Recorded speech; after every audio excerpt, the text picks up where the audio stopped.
pas dire merci. Élève la voix et commence à bénir le Seigneur. Commence à prier. Commence à dire merci. Bien-aimés, ce matin, nous allons bénir le Seigneur ensemble. Et le Seigneur, Dieu, qui est sa parole, va nous instruire, il va nous parler. Amen. Soyez les bienvenus dans la maison du Seigneur. Alléluia. Salue ton voisin. Salue ta voisine. Alléluia.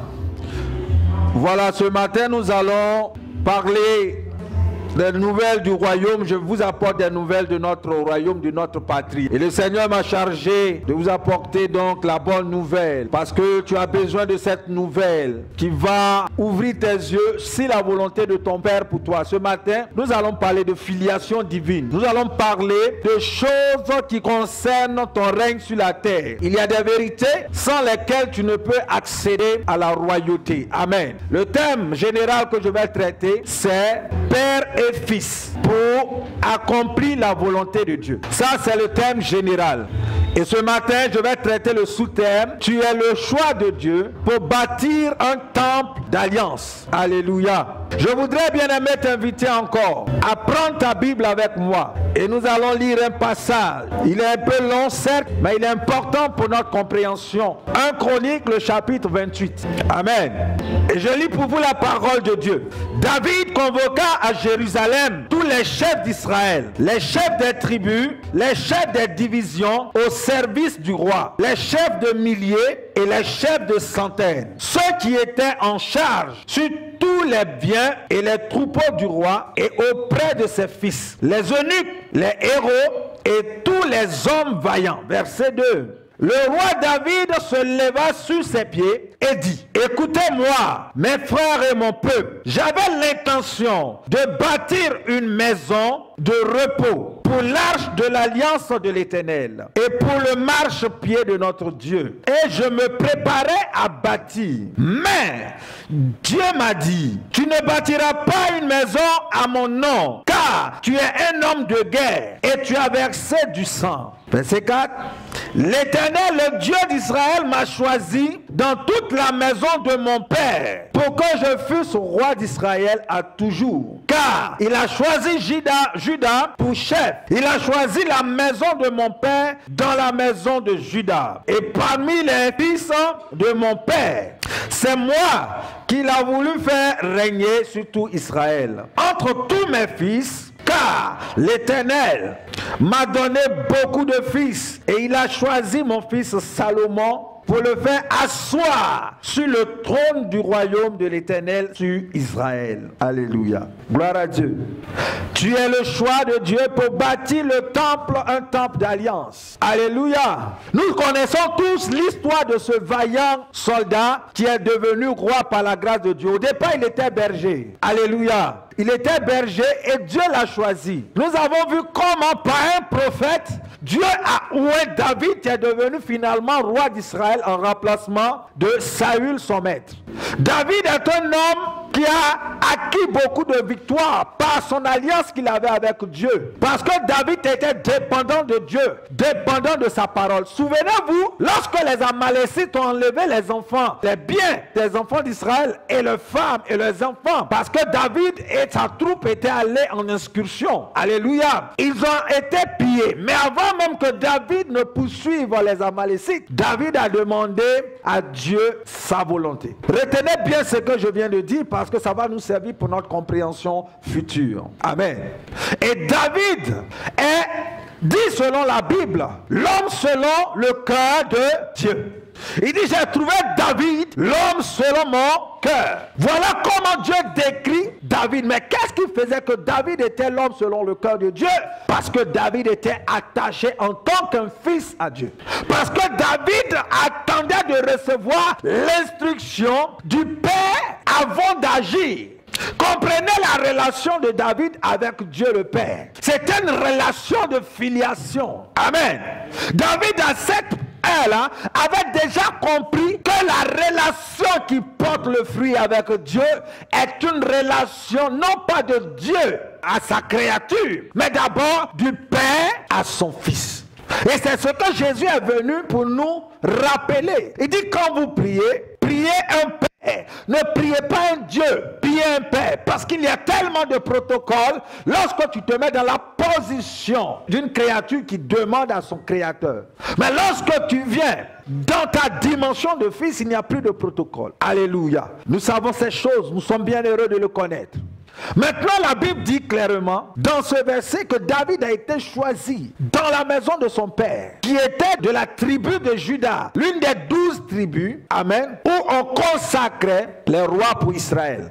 La tribu de Lévi était la tribu où Dieu prélevait les sacrificateurs. Mais pour ce qui concerne les rois, Dieu les prélevait dans la tribu de Juda. Dieu a choisi David dans la maison de son père, au milieu de ses frères, pour faire de lui un homme avec qui il va avoir une alliance. Est-ce qu'on se comprend? Est-ce qu'on se parle? Donc David dit, j'ai été choisi dans la maison de mon père, au milieu de mes frères, et ma tribu a été choisie parmi les 12 tribus. C'est pourquoi Dieu va rappeler à Moïse sur le Sinaï que Dieu fait grâce à qui il fait grâce. Donc le choix de Dieu ne répond pas à un calcul humain. Ça n'a rien à voir avec ce que tu as fait, avec tes œuvres, avec ta corpulence, avec tes diplômes. Non, Dieu choisit en fonction de lui, Dieu, car il est souverain. Et c'est ainsi que Dieu a fait le choix sur David. Et c'est ainsi que Dieu a fait le choix sur Salomon. David avait beaucoup d'enfants, mais le choix de Salomon même est controversé, parce que Salomon est issu d'un adultère. Sa maman Bersheba était la femme d'un soldat de David du nom d'Uri. Vous connaissez bien cette histoire. Et David va accoucher avec la femme de son serviteur, et même qu'il va envoyer au front, et Uri va mourir là-bas. Et le premier enfant qui était né de cette relation, l'enfant va être rappelé par Dieu. Mais Dieu va consoler David en lui donnant maintenant un autre fils du nom de Salomon. Et David dit dans ce passage que nous venons de lire que moi, David, j'ai émis le désir, le vœu de bâtir à l'Éternel une maison. Mais Dieu n'a pas choisi David pour bâtir une maison. Il a choisi Salomon. Et il dit que David est un homme de sang. Alléluia. Quand Dieu choisit dans la lignée de Jésus une prostituée du nom de Rahab, ce n'est pas raisonnable humainement, mais c'est ce qui fait l'autre Dieu. Car Dieu prend ce qui est rejeté pour en faire la pierre principale de l'angle. Et c'est pourquoi toi qui as été rejeté, Jésus t'a choisi pour te faire participer au plan de Dieu. Alléluia. Dans sa grâce. Car il est écrit que nous sommes sauvés par la grâce au moyen de la foi. Alléluia. Nous sommes sauvés par la grâce au moyen de la foi. La grâce ne se monnaie pas. Elle se décide par Dieu, lui seul. Et ce matin, je viens t'annoncer que tu es sous la grâce. Parce que lorsque Jésus est venu dans le monde, il a apporté ce qu'on appelle la grâce. Il a rompu, non pas des alliances antérieures seulement, mais il a donné une opportunité pour que la loi et ses prescriptions ne te condamnent plus. Dis avec moi, je suis un privilégié. Tu es un privilégié bien-aimé. Toi qui as entendu la parole de Dieu dans ta vie terrestre et qui as cru, la Bible dit que cette foi que tu as manifestée en la parole de Dieu a fait de toi un enfant de Dieu. Tu es devenu un enfant de Dieu par la grâce. Tout dans ta vie est grâce. Alléluia. Dieu, dans sa sagesse infinie, a choisi un homme du nom de Gédéon. Gédéon n'était pas paré, il n'était pas morphologiquement taillé, il n'avait pas ce qu'il fallait pour aller conquérir, pour aller arracher Israël des mains des Madianites. Moïse était un bègue, il avait du mal avec les mots, mais Dieu l'a choisi. Et lorsque nous lisons Romains le chapitre 8, la Bible dit que ce choix-là, il n'est même pas fait quand tu es dans le monde visible. Il est fait de toute éternité. Car la Bible dit à ce propos, Dieu a connu d'avance les personnes qu'il a choisies. Amen. À tous ceux qu'il a connus d'avance, il les a quoi? Prédestinés à être semblables à son Fils. C'est-à-dire Jésus, à être même chose. Tu as été prédestiné. Prêt, ça veut dire que c'est venu avant même ta destinée.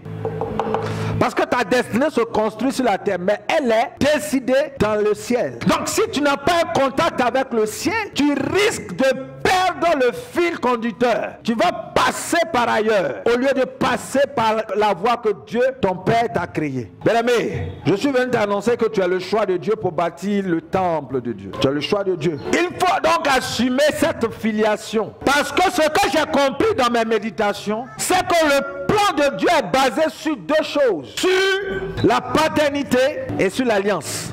Dieu choisit un père avec qui il fait une alliance. En Genèse, le chapitre 1, verset 26 à 28, la Bible dit que Dieu prend une décision. Il dit, faisons l'homme à notre image et selon notre ressemblance, afin qu'il fasse quoi? Qu'il domine. Donc, le plan de Dieu pour tous les êtres vivants, pour l'espèce humaine, c'est que nous soyons des dominants. Pas des dominateurs. Alléluia. Mais des dominants. Et la stratégie que Dieu met en place pour que cette pensée s'accomplisse dans la vie de sa créature, c'est qu'il dit, vous devez commencer par être fécond, par multiplier, par remplir, par assujettir et enfin vous dominerez. Alléluia. Voici comment Dieu compte amener l'homme à accomplir sa destinée de toute éternité. Mais tant que l'homme est éloigné de Dieu, ce plan ne peut pas s'accomplir dans sa vie. Et tout ça, Dieu l'a dit à un fils. Adam était un fils. C'est les fils qui doivent accomplir cette vision. Mais pour que cette vision de Dieu s'accomplisse, il va falloir que les fils assument leur rôle de fils. Parce que ce sont les fils qui deviennent pères. C'est un père qui est fécond. C'est un père qui multiplie. C'est un père qui est assujetti. Mais il va falloir d'abord qu'il soit fils. Dieu choisit Abraham et fait de lui un père. Le père d'une multitude. Et dans le plan de Dieu, Abraham était censé devenir une nation. Mais cette nation était en Abraham. La nation va commencer à prendre forme avec les fils d'Abraham. Et d'Abraham va sortir Isaac et Ismaël. Mais le choix de Dieu, la grâce de Dieu vient sur Isaac. Il va donner naissance à Isaac, qui est l'enfant de la promesse. Comme tout à l'heure on l'a vu avec Salomon, qui est l'enfant de la promesse. Mais moi je t'annonce que tu es l'enfant de la promesse. Dis Amen. Alléluia. Parce qu'il y a une promesse qui a été faite à ton sujet en Jésus-Christ. Et il prend cet homme-là, à qui aussi il donne des enfants. Parmi les fils d'Isaac, Ésaü et Jacob, le choix de Dieu se pose sur Jacob. Vous voyez, il a commencé avec Abraham. Mais à chaque génération, il fait des choix. On trouve maintenant Jacob. Et Jacob donne 12 fils. Le choix de Dieu, c'est qui? Joseph. Ainsi de suite. Voici comment Dieu a toujours agi. Voici comment notre Père qui est dans les cieux a toujours agi. Bien-aimé, que ton âme ne fadisse pas. Parce que tu es rejeté. Justement parce qu'on doit te rejeter pour que tu deviennes une pierre. Si on ne te rejette pas, Dieu ne pourra pas te ramasser. Parce qu'il prend en bas pour positionner en haut. Gloire à Dieu. Parmi les frères de David, David était celui qui était rejeté. Quand les autres étaient dans la maison avec le père, lui il était derrière, en train de s'occuper des moutons. Mais c'est lui qui a le choix de Dieu. Comme toi tu as le choix de Dieu, comme moi je suis le choix de Dieu. La Bible dit que nous avons été élus en Christ. Élus en Christ. C'est une élection. C'est une élection. Bien, mais Dieu commence toujours quelque part et termine autre part. Il est le Dieu alpha et il est le Dieu oméga. Cela signifie le commencement et la fin. Commence avec un père et finit avec le fils. Il commence avec un père et il finit avec les fils. De toute éternité, notre Dieu s'est choisi des hommes avec lesquels il a œuvré et bâti les nations. La Bible dit, toutes les familles de la terre tiennent le nom de Dieu. Toutes les familles de la terre, sans aucune exception. Certains se montrent dignes quant à cet appel, d'autres méprisent l'appel. Alléluia. Et ce matin, je veux te parler de ces choses-là pour que ta foi s'affermisse et que tu saches comment agir. En Christ, nous avons été élus de toute éternité pour accomplir les desseins de Dieu, selon le plan qu'il a tracé depuis la fondation du monde. Quand Dieu choisit une personne, il pourvoit en parole, en esprit et en ressources pour l'accomplissement de sa volonté. Dans plusieurs cas, Dieu a entamé avec des hommes, mais c'est par d'autres hommes qu'il a achevé ce qu'il avait entamé. C'est le cas d'Abraham qu'on vient de citer. C'est le cas de Moïse. C'est le cas de Élie. Il commence avec Élie, il achève avec Élisée. Il commence avec Moïse, il achève avec Josué. Il commence avec Jésus, il achève avec les fils que nous sommes au travers des apôtres d'abord. Amen. Donc Dieu dans sa perfection est un perfectionniste. Ceux qui ont été les inventeurs, les précurseurs des choses ne sont pas ceux qui l'ont animé. Lorsqu'on va dans le domaine de l'invention, notamment la photographie a commencé depuis Aristote. Ceux-là ont été des personnes qui ont réfléchi sur des choses, ont donné une base. Ensuite, un homme du nom de Nicéphore Niepce va mettre en pratique toutes ces ressources qu'il a reçues. Mais il ne finit pas. Lui, Daguerre, va venir encore perfectionner ça encore. Mais ils sont morts. Aujourd'hui, on a le numérique, les appareils photo dans les téléphones. Mais ça a commencé par une personne. Avant que les vêtements que nous portons aujourd'hui n'arrivent à ce niveau, quelqu'un avait commencé. Mais ce n'était pas à ce niveau. Et dans quelques années, ça va encore changer. Donc les fils ont leur importance. Les pères introduisent et les fils développent. Mais c'est le Père des esprits qui conclut. Écrivez ça. Les pères introduisent, les fils développent. Et le Père des esprits, qui est Dieu, conclut. Bien aimé, je vais lire pour toi une parole. Genèse chapitre 2, versets 1 à 7. Ainsi furent achevés les cieux et la terre, et toute leur armée. Dieu acheva au 7e jour son œuvre qu'il avait faite, et se reposa au 7e jour de son œuvre qu'il avait faite. Dieu bénit le 7e jour et le sanctifia, parce qu'en ce jour il se reposa de toute son œuvre qu'il avait créée en la faisant. Voici les origines des cieux et de la terre quand ils furent créés. Lorsque l'Éternel Dieu fit la terre et les cieux, aucun arbre des champs n'était encore sur la terre, et aucune herbe des champs ne germait encore. Car l'Éternel n'avait pas fait pleuvoir sur la terre, et il n'y avait point d'homme pour cultiver le sol. Retiens bien, il n'y avait point d'homme pour cultiver le sol. Mais une vapeur s'éleva de la terre et arrosa toute la surface du sol. L'Éternel Dieu forma l'homme de la poussière de la terre, et il souffla dans ses narines un souffle de vie, et l'homme devint un être vivant. Alléluia. Dieu est le Père. C'est pourquoi Jésus dit n'appelez personne sur la terre Père. Parce que Dieu seul est l'origine de la paternité. Amen. Donc Dieu est le Père. Et il crée. Il introduit la création. Mais Dieu, il s'arrête là. La Bible dit au 7e jour il se repose. Quand quelqu'un se repose, ça veut dire qu'il n'a pas encore fini, il va continuer. Dieu, il va créer un homme pour continuer son œuvre. Alléluia.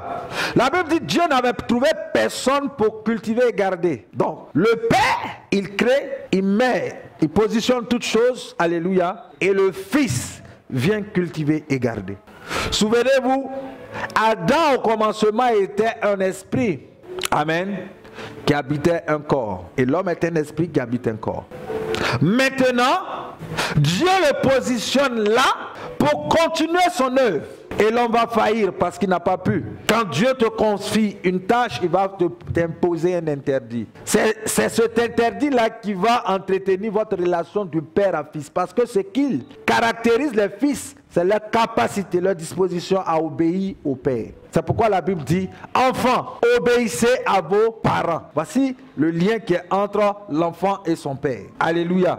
Enfants, obéissez à vos parents. Un a désobéi, Adam a désobéi et toute l'humanité a perdu sa position de fils en Dieu.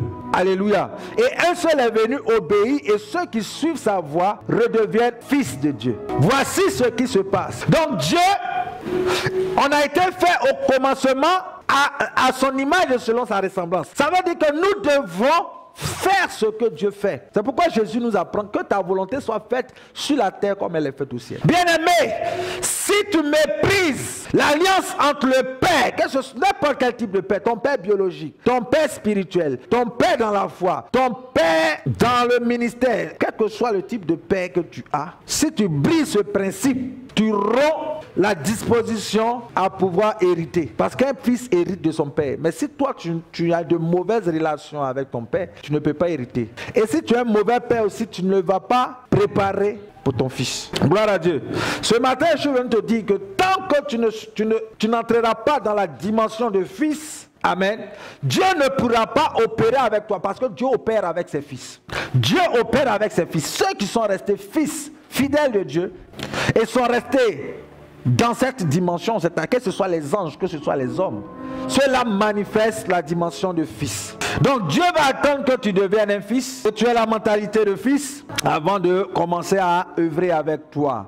La clé de l'accomplissement est dans la filiation du Père et du Fils par l'Esprit du Père. Écrivez ça. La clé de l'accomplissement. Si tu veux accomplir les choses, il faut entretenir cette relation de Père à Fils. C'est un Père qui va t'introduire. Dieu se révèle en Jésus-Christ. Mais Jésus, avant d'entrer, Dieu l'introduit par un père qui n'est pas son père, qui est son père d'adoption, qui est Joseph. Amen. Mais même pour entrer dans le ministère, il va lui donner un autre père qui est Jean-Baptiste. Alléluia. Et dans ta vie, tu vas rencontrer plusieurs types de pères. Mais si tu ne sais pas honorer le principe de père, tu ne seras pas un fils. Et un fils, c'est lui qui multiplie la ressource du père. Donc on ne te confiera rien parce que tu n'es pas fils. Un fils, c'est celui qui a l'esprit du père, qui porte la vision du père à son accomplissement. Tu ne peux pas être un fils et avoir, pendant que ton père est, avoir ta propre vision. La vision dans la vision crée forcément la confusion et la division. Il y a des années, on n'avait pas compris ce principe-là. Et moi, j'avais du mal avec mon père biologique. J'avais du mal avec mon père spirituel. J'avais du mal avec tous ces pères-là. Parce qu'un homme ne peut donner que ce qu'il a reçu. Mais pour toi et moi qui entendons ce message ce matin, nous pouvons racheter le temps et corriger les choses. Parce que Dieu nous a choisis pour commencer et achever. Alléluia. Nos pères n'ont pas reçu ces choses-là. Donc ils n'ont pas vécu ces choses-là. Mais nous qui entendons ce message ce matin, Dieu veut commencer quelque chose avec nous. Pour que nous qui sommes pères, nos fils puissent hériter et transférer l'héritage à leurs fils, qui le transféreront à leurs fils, ainsi de suite. Mais nous qui sommes fils encore aujourd'hui, parce que même quand tu es père, tu es fils. Et quand tu es fils, tu es père. Voici le mystère. Parce qu'un fils est appelé à devenir père. Et un père reste toujours fils.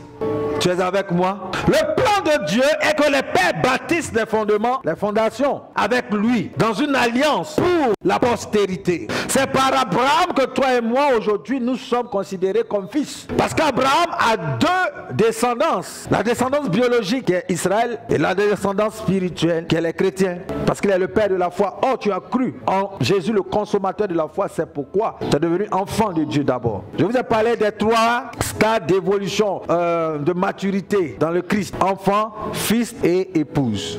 Je voudrais rappeler ici certains points très importants. La Bible dit que toutes les familles de la terre tiennent leur nom de Dieu qui est le Père. Amen. C'est le Père qui nomme. Retiens ça. C'est ton Père qui t'a donné un nom. L'idée de paternité est très symbolique dans la conscience de Dieu. Celui qui n'est pas fils ne peut pas être père. Et celui qui n'est pas père ne peut pas avoir été un fils.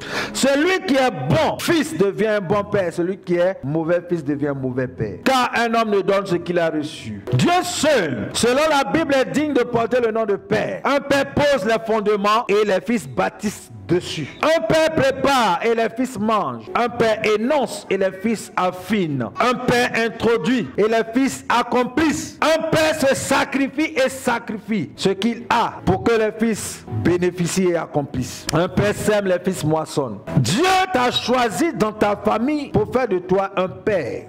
Mais tu dois d'abord assumer ta position de fils. Le concept de père et de fils répond à un principe d'âge et de maturité. Voici tout ce qui fait la différence entre le fils et le père. C'est la maturité. L'âge du père est associé à ce qu'on appelle la dimension de l'épouse. La dimension de l'épouse. C'est-à-dire quelqu'un qui a fondu dans l'amour de Christ. Quelqu'un en qui on perçoit le fruit du Saint-Esprit, l'amour. Amen.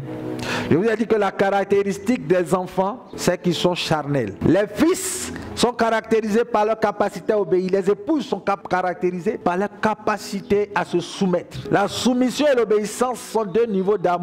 Nous allons parler des prérogatives du fils et des prérogatives du père. J'ai dit que j'introduis ce message parce que je vais le faire sur plusieurs sous-thèmes. Amen. Pourquoi devenir un fils? Pour devenir un père et enfanter. Voilà pourquoi tu dois devenir un fils. Selon l'ordre établi par Dieu. Pour conquérir, parce que ce sont les fils qui conquièrent les territoires. Les fils sont forts. La Bible dit, jeunes gens, vous avez vaincu parce que vous êtes forts. Pourquoi devenir fils? Pour avoir l'esprit du Père. Le fils est celui qui renonce à lui-même pour porter le fardeau du Père. C'est pourquoi Jésus dit, si vous voulez devenir mes fils, c'est-à-dire mes disciples, vous devez renoncer à vous-même. Non, j'ai mes ambitions, j'ai ma vision. Jésus à Gethsémani a renoncé à lui-même. Il dit, Père, que ce ne soit pas ma volonté, mais que ce soit ta volonté. Alléluia. C'est très important, avoir l'esprit du Père. Pourquoi devenir fils? C'est pour achever la mission du Père. Comme je l'ai dit, Dieu a créé, mais ce sont les fils de Dieu qui animent ce qu'il a créé. Pour cultiver et garder le jardin du Père. Parce que c'est le Père qui plante le jardin. On prend simplement parmi nous, si un père a planté une plantation de cacaoyer, que le père décède, c'est les fils qui prennent l'héritage et qui l'entretiennent. Alléluia. S'ils ne l'entretiennent pas, le champ va se détruire. Pour perpétuer l'alliance que le Père a tissée, pour renouveler et affiner la vision du Père, pour travailler dans le travail du Père. Voici pourquoi tu deviens fils. Pour faire aboutir l'œuvre du Père, pour conduire un règne familial générationnel, pour entretenir et garder l'alliance bâtie par le Père, pour préserver les prescriptions du Père, pour transférer l'héritage, étant devenu soi-même Père, etc., etc. Voici les prérogatives du Fils. Mais comment on devient fils? Il faut naître d'un Père. Premièrement, il faut naître d'un Père. C'est pourquoi Jésus a laissé Jean-Baptiste le baptiser. Parce qu'il honore le principe de Père et de Fils. Il dit c'est comme ça qu'il est convenable, parce que le ciel a décidé que ce soit comme ça. C'est comme ça le ciel agit. Jean-Baptiste dit non, baptise-moi, parce qu'il sait que tu es Dieu, tu es le Fils de Dieu. Il dit voici ce qui est convenable de faire. Et Jean-Baptiste ne lui a plus résisté. Donc, Jésus, sachant qu'il allait devenir Père, devait devenir d'abord un Fils. Comment devenir un Fils? Il faut s'attacher à un Père. Celui qui est attaché au Père reçoit du Père. Quand Jésus dit, le Fils ne peut rien faire qu'il n'ait vu faire au Père. Mais pour pouvoir faire au Père, il faut être proche du Père. Il faut être intime avec le Père. Il va te donner des secrets. Quelqu'un qui veut devenir fils, surtout en Christ, il doit s'attacher au Père, à Dieu. Et dans la vie, partout, que ce soit dans le ministère, dans le travail, dans la maison, un fils doit s'attacher au Père. Quelqu'un qui veut recevoir du Père, il s'approche du Père. Comment devenir un fils? Il faut quitter le statut d'enfant en renonçant au moi par la purification du désert. J'ai parlé des trois niveaux de purification. Le baptême pour l'enfant, le désert pour le fils et puis la croix pour l'épouse. Prenez les enseignements. Alléluia. C'est très important de grandir, de mûrir, de vieillir en Christ et de mourir en Christ. Jésus n'a pas contesté autre chose que sa position de fils. Lorsqu'il a posé lui-même la question aux gens, à son entourage, qui dit-on que je suis? Les gens commençaient à lui attribuer des titres, des fonctions. Mais il n'a jamais revendiqué d'être prophète, d'être comparé à Élie, d'être comparé à Jean-Baptiste. Certaines personnes comme Nicodème l'ont vu même en docteur. Mais quand Simon a reçu du ciel la révélation du Fils de Dieu, que tu es le Fils, il dit voilà, ça, la chair et le sang ne peuvent pas révéler ces choses-là, c'est mon Père qui est dans les cieux.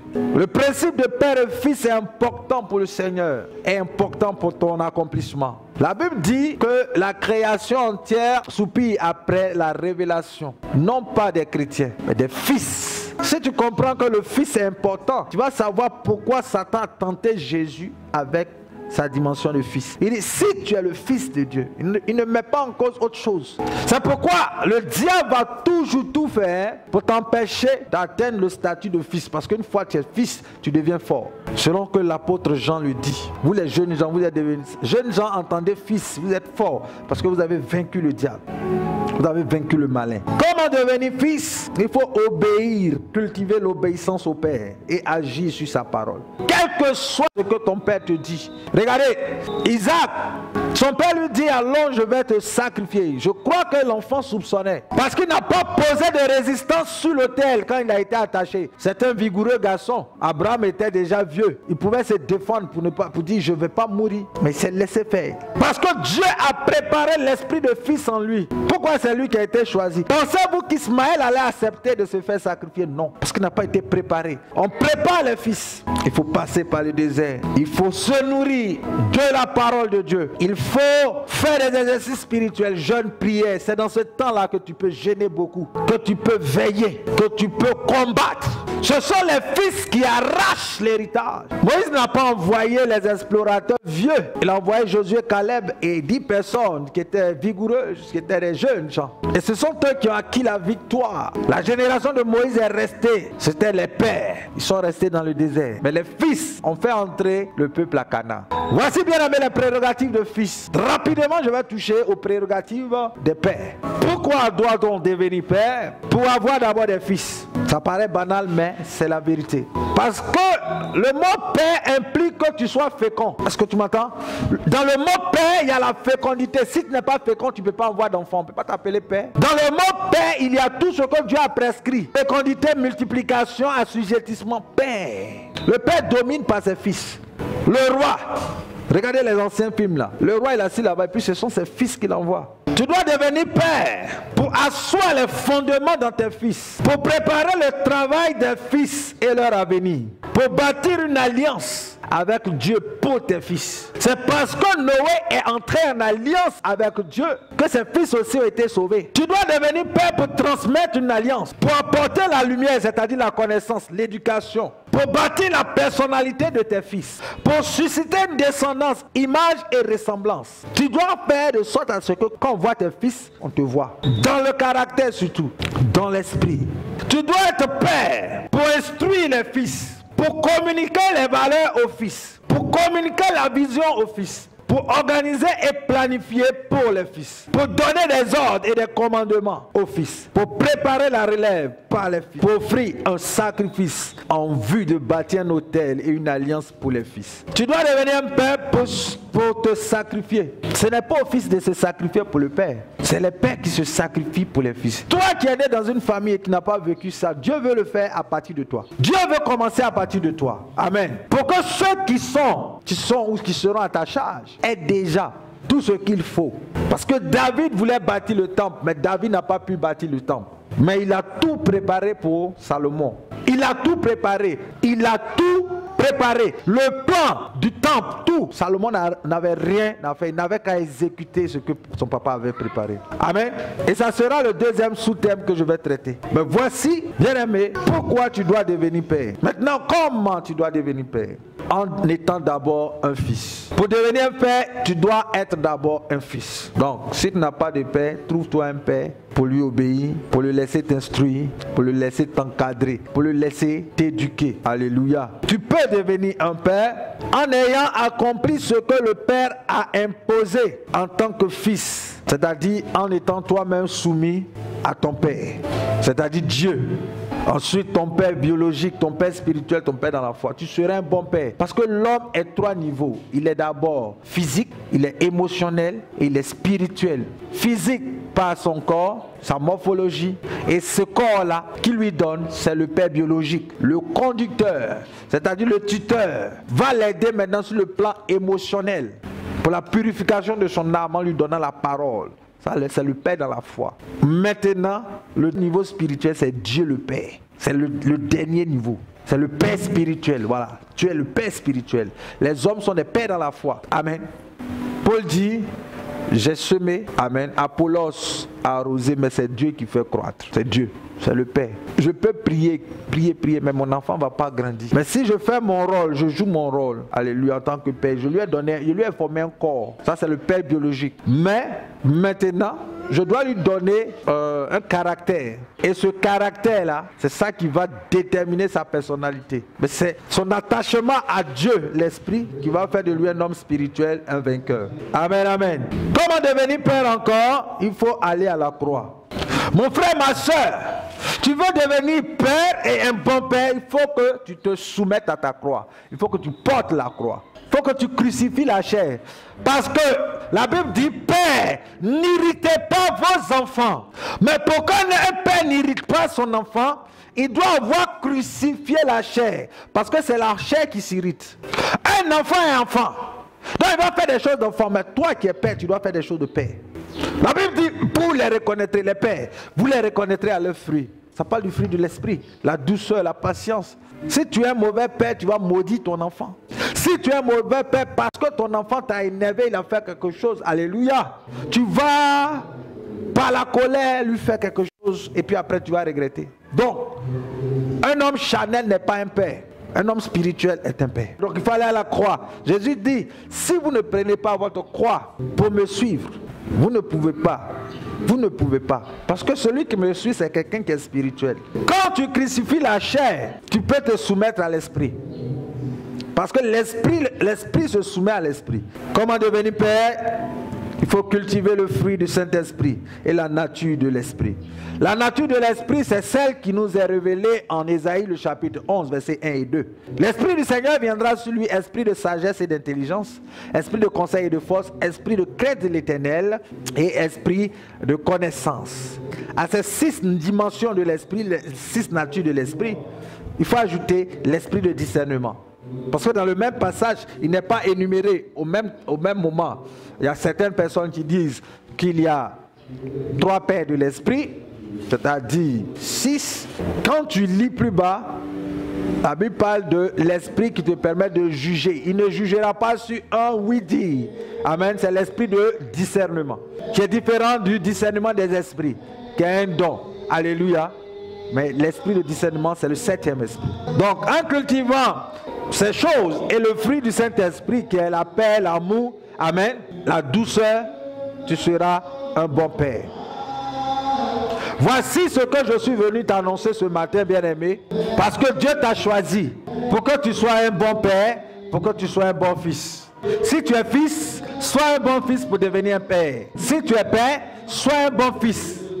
Ainsi de suite, chacun pourra accomplir sa mission. Est-ce que cette parole t'a béni ce matin? Est-ce que cette parole a ouvert ton intelligence encore ce matin? Nous remercions Dieu pour cette grâce. Alléluia. Et je vais donc t'inviter à te tenir debout. Nous allons prier. Parce que lorsque Dieu nous donne sa parole, c'est pour que nous puissions prier. Ça veut dire que c'est la chose qui est disponible pour nous dans le ciel. La Bible dit que nous ne savons pas ce qu'il nous convient de demander, mais le Saint-Esprit le sait très bien. Et c'est pourquoi nous voulons prier ce matin. Pour que Dieu nous donne un esprit de fils. La Bible dit qu'il y a un esprit qui nous permet d'appeler Dieu Abba. Alléluia. Et c'est cet esprit de fils que nous voulons recevoir ce matin.